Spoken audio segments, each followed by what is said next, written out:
10x8 সাইজে এটা করেছি।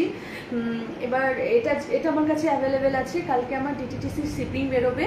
কোনো দিদি যদি এটা নিতে চান আমাকে পিন করবেন, কালকে আমি শিপিং করে দেবো। এইরকম সেম ট্রে, এটা কিন্তু 1 পিসই বানিয়েছি। এইরকম ধরনের ট্রে আমি মানে আমার কাছে নর্মাল এরকম যে ট্রেগুলো পাও সেগুলো 12x8 পাও, এটা 10x8। আমাদের 10x8 মাত্র দুটোই অ্যাভেলেবেল ছিল, যে দুটোর মধ্যে আমি কাজ করে দিয়েছি। আর এইটার মধ্যে একটা ব্যাপার হলো, এখানে ফুলের পরিমাণ প্রচুর দিয়েছি, কিন্তু কাছ থেকে দেখলে বুঝবে এই ফুলের দুটো লেয়ার দিয়েছি। আমি আমার অন্যান্য যে পদ্মঝিলগুলো আছে তাতে আমি 3টে করে ফুলের লেয়ার দিই, বাট এটাতে আমি 2টো করে ফুলের লেয়ার দিয়েছি, আর কোয়ান্টিটিটা অনেকটা বেশি দিয়ে দিয়েছি ফুলের। এটা আমার কাছে 1 পিস অ্যাভেলেবেল আছে। কোনো দিদি যদি নিতে চাও প্লিজ যোগাযোগ করো।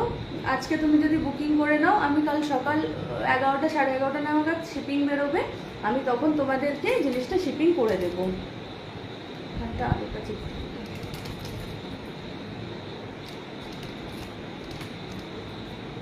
আমি কালকে এটা শিপিং করে দেবো। এটা এমন আছে। আচ্ছা, এরকম 10x10-এর আরও একটা আছে, সেটা দেখাই। এটা কিন্তু পদ্মঝিলের না, এটা গোল্ডের মধ্যে, দেখো ব্ল্যাকের মধ্যে গোল্ড আর্ট করা আছে। এই আর্টটা কিন্তু সম্পূর্ণ আমার হাতে করা।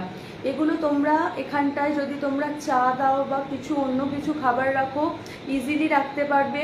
যদি মনে হয় যে ধুলো হয়ে গেছে, নোংরা হয়ে গেছে, এরকম যে সফট যে কাপড়গুলো বেসিক্যালি যেগুলো আমরা কিচেনে ইউজ করি, এরকম একটা সফট কাপড় জলে ভিজিয়ে জাস্ট নর্মাল এরা মুছে নেবে, জিনিসটা পরিষ্কার হয়ে যাবে। এগুলো পাইন কাঠের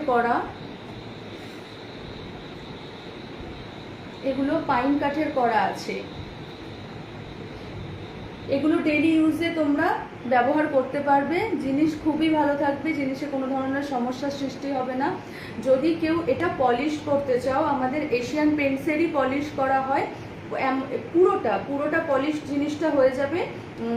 তার জন্য হয়তো একটু চার্জেস বেশি লাগবে, 300-350 কাছাকাছি হয়তো বেশি লাগবে পলিশটার জন্য। যদি করে দাও তাহলে তোমরা বেসিনে ইজিলি ধুয়ে নিতে পারবে। ওই পলিশ করার পর জলও ধরে না, ধুলোও ধরে না ট্রের মধ্যে।